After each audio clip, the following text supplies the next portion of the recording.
tao thu rong gọi na lối thề tung mây hay gì su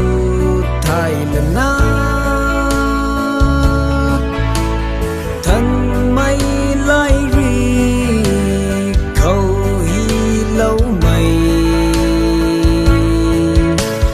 quăng tăng khăng ai ta rie tu na sa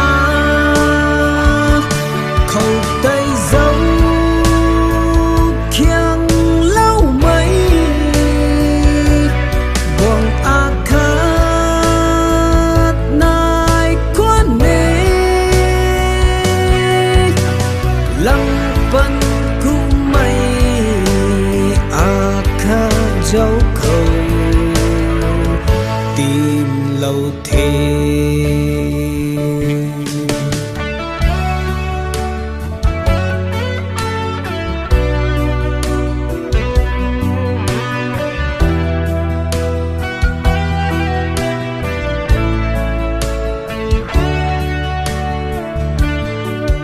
mi tay in tin tăng lâu lần nào khi số thinh tăng khâu lâu lần nào có muốn đang khâu tay la quăng thề Giêsu mi tay rằng lần nào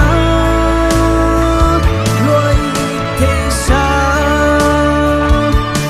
cùng mà ca bi bùm lan na cả chiều la một lâu cân thế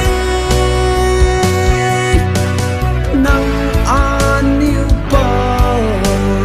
rằng khâu bớt cần